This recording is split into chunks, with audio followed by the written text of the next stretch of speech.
Assalamualaikum warahmatullahi wabarakatuh. Perkenalkan, saya Nurjannah SSI MSc, salah satu dosen dari program studi agroteknologi Fakultas Pertanian Universitas Borneo Tarakan. Pada kesempatan ini, izinkan saya untuk menyampaikan pernyataan diri dosen dalam unjuk kerja Tridharma Perguruan Tinggi atau PDD UKT-PT dalam bidang pengajaran. Kegiatan ini meliputi DIA atau Delivery, Interaction, dan Assessment. Pada Fakultas Pertanian, salah satu mata kuliah yang saya ampu ialah mata kuliah Teknologi Pengolahan Hasil Pertanian. Mata kuliah ini merupakan mata kuliah wajib fakultas dengan bobot SKS 3 SKS. 2 SKS untuk tatap muka dan 1 SKS praktikum. Mata kuliah ini disajikan dalam 16 pertemuan, diantaranya 14 pembelajaran dan 2 pertemuan untuk asesmen. Mata kuliah ini diampu oleh 3 dosen, diantaranya Ibu Dr. Teti Ismandari SPMSI, kemudian Nurjannah SSI MSc, itu saya, dan Ibu Nurul Hairiah SSI MSI. Adapun deskripsi mata kuliah ini ialah mata kuliah ini membahas mengenai prinsip-prinsip penanganan dan pengolahan hasil pertanian serta mengembangkan keterampilan analitik mahasiswa yang dibutuhkan dalam menyelesaikan masalah-masalah praktis yang berhubungan dengan penanganan pasca panen dan pengolahan komoditas pertanian. Topik yang dipelajari dalam mata kuliah ini meliputi konsep pengolahan hasil pertanian, karakteristik bahan pertanian, metode pengolahan termal, biologi, dan kimiawi, kemudian penggunaan bahan tambahan makanan, serta strategi pengembangan produk dan perancangan strategi pemasaran. Kemampuan yang diharapkan dimiliki oleh mahasiswa setelah menempuh mata kuliah ini diantaranya ialah yang pertama, tertuang dalam capaian pembelajaran lulusan, yaitu 1. Menginternalisasi semangat kemandirian, kejuangan, dan kewirausahaan. Kemudian yang kedua, mampu menerapkan pemikiran logis, kritis, sistematis, dan inovatif dalam konsep pengembangan atau implementasi ilmu pengetahuan dan teknologi yang memperhatikan dan menerapkan nilai humanoria yang sesuai dengan bidang keahliannya. Ketiga, mampu memanfaatkan teknologi informasi dan komunikasi untuk meningkatkan efektivitas dan efisiensi dalam perencanaan, perancangan, pelaksanaan, evaluasi, dan produksi tanaman. Yang keempat, mampu merencanakan, mengorganisasikan, melaksanakan, mengevaluasi bisnis pertanian dengan menggunakan konsep pertanian berkelanjutan dengan cara melakukan analisis kuantitatif dan kualitatif untuk mengantisipasi tantangan global pada sistem pertanian di kawasan perbatasan. Selanjutnya, capaian mata kuliah atau CPMK pada mata kuliah ini terbagi dalam 7 CPMK. Yang pertama, mampu menjelaskan pengertian, ruang lingkup, dan tujuan pengolahan hasil pertanian. CPMK kedua, mampu mengklasifikasikan jenis-jenis bahan dan teknologi pasca panen, serta mengaitkannya dengan sistem agribisnis. Yang ketiga, mampu menerapkan prinsip-prinsip dan metode berbagai jenis dan teknik pengolahan komoditas pertanian.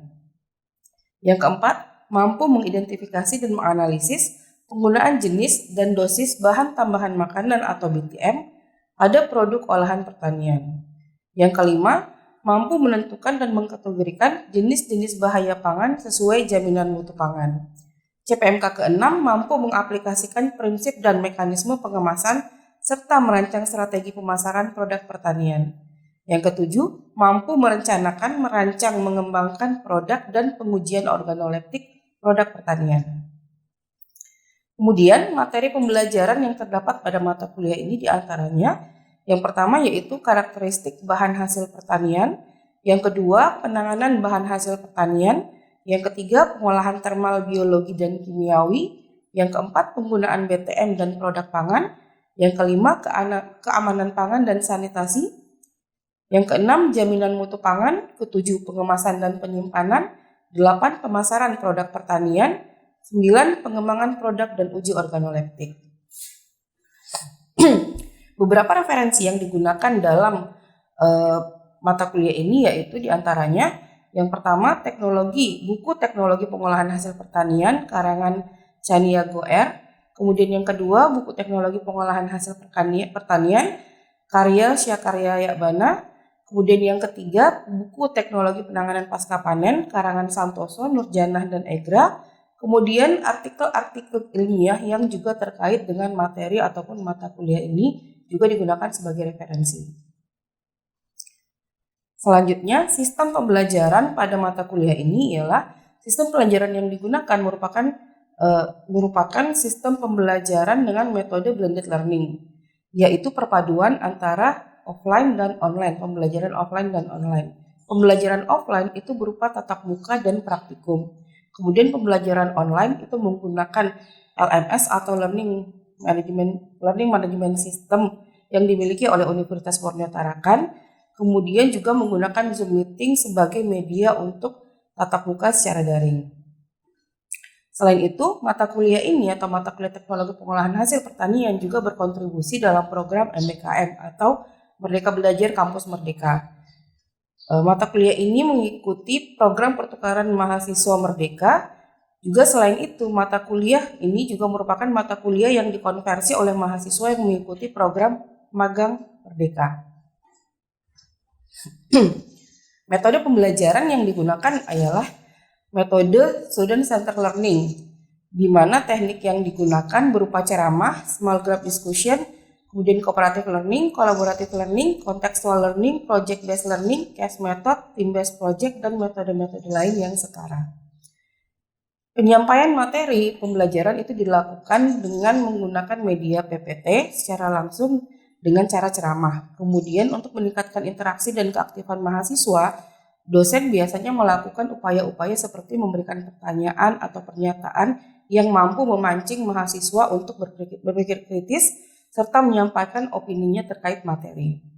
Kemudian pada sesi pembelajaran juga dibuka forum sesi tanya jawab sehingga mahasiswa dapat menyampaikan pendapat dengan bertanya langsung jika ada yang ingin disampaikan. Sistem penilaian yang digunakan dalam mata kuliah ini itu dilakukan sesuai dengan pedoman pendidikan Universitas Borneo Tarakan, yaitu 30% untuk tugas dan praktikum, 30% untuk penilaian tengah semester, dan 40% untuk penilaian akhir semester. Adapun bentuk penilaian yang biasanya digunakan yaitu ada dua, yaitu bentuk penilaian tes dan non-tes. Bentuk penilaian ini kemudian disesuaikan dengan rubrik penilaian yang sudah disusun berdasarkan sub CPMK dari masing-masing materi pembelajaran. Indikator penilaian itu ditetapkan sesuai dengan sub CPMK masing-masing. Sub CPMK ini disusun mengikuti taksonomi Bloom pada level C3 sampai C6. Penilaian setiap sub CPMK dilakukan dengan teknik yang sesuai dengan pembelajaran pada setiap sub CPMK. Misalnya untuk metode case method, penilaian dilakukan meliputi yang pertama kemampuan mahasiswa berargumen, kemudian yang kedua kemampuan mahasiswa memberikan dukungan pada argumen atau ide gagasannya, kemudian yang ketiga keaktifan mahasiswa dalam diskusi dan penyampaian hasil diskusi. Nah, demikian tadi penjelasan tentang mata kuliah Teknologi Pengolahan Hasil Pangan yang saya ampu. Selanjutnya, mari kita saksikan video pengajaran yang dilakukan pada kelas Teknologi Pengolahan Hasil. Pertemuan ini atau video ini direkam pada pertemuan ke-7 dengan pokok bahasan prinsip pengolahan bahan pertanian dengan metode biologis. Selamat menyaksikan. Bismillahirrahmanirrahim. Assalamualaikum warahmatullahi wabarakatuh. Waalaikumsalam warahmatullahi wabarakatuh. Selamat pagi semuanya.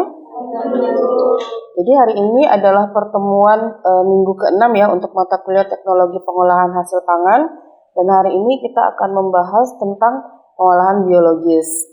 Untuk materi sudah saya sampaikan sebelumnya ya. Jadi untuk hari ini kita akan mempelajari atau membahas tentang pengolahan biologis untuk produk pertanian. Capaian pembelajaran kita hari ini yang pertama ada 3 ya. Yang pertama yaitu mahasiswa mampu menerapkan prinsip-prinsip dan metode berbagai jenis pengolahan biologis, diantaranya yaitu pengolahan dengan metode fermentasi dan dengan metode enzimatis. Jadi ada 3. Jadi mahasiswa selain mampu memahami tentang keseluruhan ya pengolahan biologis, mahasiswa juga mampu memahami tentang pengolahan biologis yang menggunakan metode fermentasi dan metode enzimatis. Nah, kenapa yang disorot ada 2 metode ini? Karena 2 metode ini merupakan dua metode dari pengolahan biologis yang paling banyak digunakan dalam pengolahan produk pertanian. Nah, jadi yang pertama, fermentasi dan enzimatis. Perbedaannya apa? Nah, untuk pengolahan menggunakan metode atau teknik fermentasi, itu yang digunakan adalah makhluk hidup secara utuh. Jadi, kalau fermentasi itu biasanya kita kenal produknya misalnya yogurt gitu ya. Sini contohnya ada yogurt. Selain yogurt ada misalnya ada wine, ada tape, ada tempe. Nah, pembuatan pengolahan makanan dengan menggunakan metode enzimatis tadi itu dia menggunakan makhluk hidup secara utuh. Maksudnya makhluk hidup secara utuh itu adalah menggunakan mikroorganisme atau bakteri atau jamur. Nah, sedangkan metode enzimatis itu bedanya adalah yang digunakan adalah enzim dari mikroorganisme. Jadi enzim ini bisa dihasilkan oleh mikroorganisme atau bisa dihasilkan baik tadi dihasilkan oleh bakteri ataupun oleh jamur ya, kelompok fungi. Nah, jadi prinsip dasarnya itu kalau mikroorganismenya tadi atau agennya itu digunakan secara utuh, maka dia masuk di fermentasi. Sedangkan kalau yang digunakan hanya enzimnya, artinya misalnya nih, kita menggunakan misalnya enzim selulase yang dihasilkan oleh bakteri, maka bukan bakterinya yang dimasukkan ke dalam bahan, tapi enzimnya itu dikeluarkan dari bakterinya, kemudian enzimnya yang diberikan kepada bahan tadi sehingga terjadi reaksi enzimatis, akhirnya bahan tadi berubah menjadi produk. Nah, kalau fermentasi, itu yang dimasukkan adalah mikroorganismenya secara utuh. Jadi misalnya tadi menggunakan misalnya mikroorganismenya pakai bakteri, pakai jamur misalnya Saccharomyces cerevisiae. Ya, atau misalnya pada pembuatan tempe ya, pada pembuatan tempe yang kalian makan, yang warna putih itu jamurnya. Jadi langsung mikroorganismenya, baik itu tadi bakteri ataupun jamur, itu yang langsung digunakan dalam pengolahan. Nah, kemudian fermentasi ini bukan sesuatu yang baru ya. Jadi fermentasi merupakan metode pengolahan pangan yang paling tua. Jadi kalau tahu ya, misalnya kayak pembuatan bir itu sudah dari abad ke-18, bahkan sebelumnya itu orang sudah buat bir. Tiap negara itu punya minuman beralkohol yang berbeda-beda. Nah, tapi secara tradisional semua minuman beralkohol yang dihasilkan oleh suatu negara itu biasanya dihasilkan melalui metode fermentasi. Karena memang metode ini adalah metode yang paling tua. Ya. Nah, metode ini kalau pada dasarnya itu dia metodenya ini dia mudah, murah, praktis, aman, dan awet. Ini yang secara tradisional. Nah, kemudian sini ya ada contohnya ya, ada susu asam. Susu asam ini kayak yogurt gitu ya, susu asam ya, karena fermentasinya fermentasi asam laktat. Kemudian sari buah dibuat minuman beralkohol. Nah, peran fermentasi di negara maju. Dulu fermentasi itu digunakan selain kalau kecuali alkohol ya. Fermentasi itu kalau misalnya dilakukan pada daging-dagingan, buah-buahan, itu biasanya tujuannya adalah memperpanjang masa simpan atau mengawetkan. Ini ya perubahan-perubahan yang terjadi selama proses fermentasi terjadi. Yang pertama adalah degradasi komponen dasar. Jadi makanan yang difermentasi itu biasanya rasanya lebih dia nilai cernanya lebih tinggi biasa bahasanya ya. Misalnya kayak tempe. Paling kerasa tempe ya. Makan kedelai rebus dengan tempe itu kan jauh berbeda nilai cernanya ya. Jadi kalau dirasai di lidah atau misalnya dia dikunyah lah dulu secara fisik, itu dia lebih lembut kalau sudah jadi tempe. Nah, kemudian dia lebih mudah dicerna juga kalau dia jadi tempe. Kenapa nilai cernanya naik? Kenapa nilai cernanya naik? Karena ada aktivitas mikroorganisme yang melakukan degradasi komponen dasar. Jadi degradasi itu adalah proses pemotongan atau pengecilan. Jadi kalau tadi ukurannya besar, dia jadi kecil, tapi tidak secara fisik, secara kimiawi. Nah, jadi kalau kita lihat kedelai di tempe itu kan ukurannya tetap sama ya. Tetap kedelai, dia tetap itu, dia cuma terbelah ya, karena memang dia dikotil ya. Dia terbelah kacang kedelainya, tapi dia tetap utuh. Setelah menjadi tempe, enggak kalau kita misalnya kedelai rebus nih kan, kedelai rebus dikasih ragi tempe gitu ya. Didiamkan, diinkubasi, nanti jadi tempe. Nah, terjadi degradasi tadi saya bilang pemotongan komponen, tapi dia tidak dipotong secara fisik karena tempenya nggak jadi kedelai hancur. Nah, apa yang dipotong? Yang dipotong adalah rumus kimianya. Jadi tadi ya, jadi secara kimiawi itu dia dipotong oleh enzim itu yang dimiliki oleh mikroorganisme. Kemudian terjadi pembentukan komponen baru. Nah, karena tadi ada komponen yang didegradasi, dirubah dia menjadi komponen yang baru. Kemudian ada interaksi antara komponen baru dengan komponen dalam bahan dasar. Nah, makanya terjadi dia karakteristiknya menjadi lebih kaya, nilai nutrisinya naik, kemudian karakteristiknya baik secara fisik juga menjadi lebih baik. Kayak paling kelihatan juga kayak perbedaan susu dengan yogurt ya. Kan yogurt dibuat dari susu yang difermentasi. Gitu ya, teksturnya berubah, dia jadi lebih kental. Baunya berubah, ya, dia lebih asam. Kemudian rasanya juga asam karena kalau yogurt itu dia fermentasi asam laktat. Nah, kemudian selain itu yang berubah lagi adalah kalau dicerna, nilai cernanya ya. Makanya kalau kayak biasa lihat iklan salah satu susu fermentasi itu kan ya katanya mengandung bakteri baik atau probiotik. Nah, bakteri baik yang dimaksud ini adalah jenis bakteri yang dia probiotik. Probiotik itu artinya apa? Artinya dia adalah bakteri yang mampu meningkatkan nilai cerna di usus.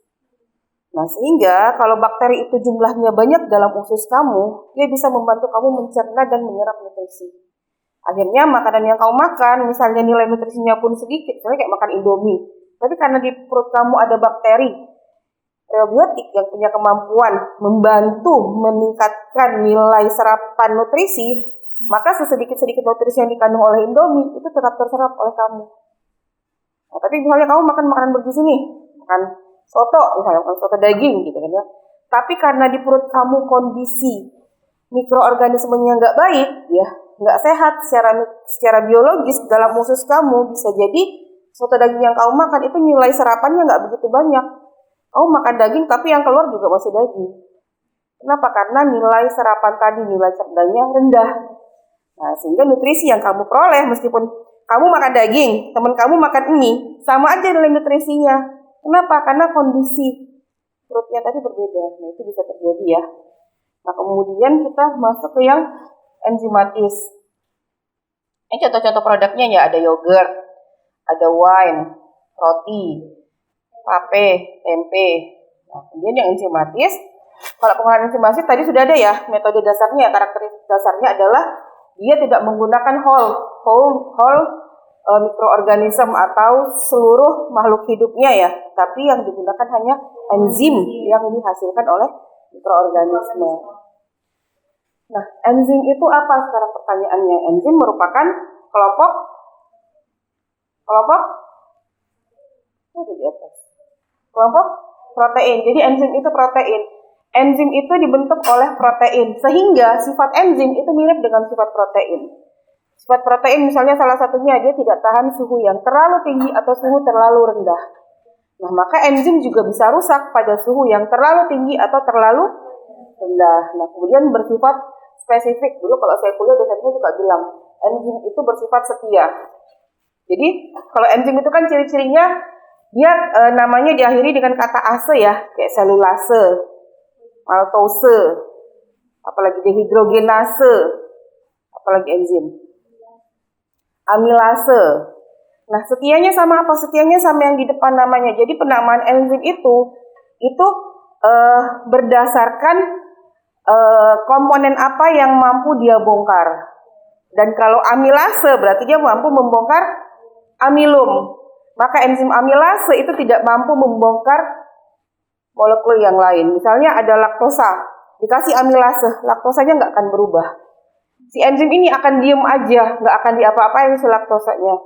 Makanya dikatakan enzim itu adalah molekul yang setia biasanya. Makanya penamaannya sesuai dengan tadi ya, nama komponen atau molekul yang mampu didegradasi oleh si enzim. Nah, makanya enzim itu gampang untuk mengingat. Kalau sudah tahu maltose, oh berarti untuk malt gitu ya. Nah, kemudian kecepatan reaksi dipengaruhi oleh suhu, pH, substrat, inhibitor. Nah, ini kenapa? Karena dia protein, suhu, pH ini mempengaruhi protein. pH yang terlalu asam atau terlalu rendah itu bisa merusak protein. Kemudian substrat karena ini nanti yang mau dirubah sesuai apa enggak tadi ya. Kalau substratnya enggak sesuai, maka enzim enggak akan kerja sama sekali. Kemudian inhibitor. Nah, ternyata ada inhibitor. Inhibitor ini adalah molekul yang mampu menghambat kinerja enzim. Sehingga misalnya nih, ada selulosa, dikasih selulase, harusnya kan berubah nih ya. Selulasenya dibongkar oleh selulosa.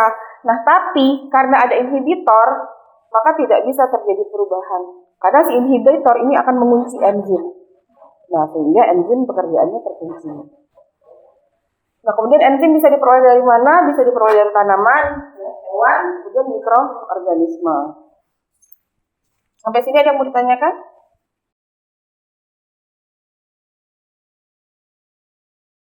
Pertama yaitu tepung gandum, di mana bahan dasarnya itu menggunakan bahan gandum dengan menggunakan bantuan enzim transglutaminase yang mampu memodifikasi protein yang terdapat di dalam kandungan gandum sehingga dapat menghasilkan gandum ketika kita uleknya akan menghasilkan tekstur yang lebih lengket dan kemampuan mengembang yang lebih baik.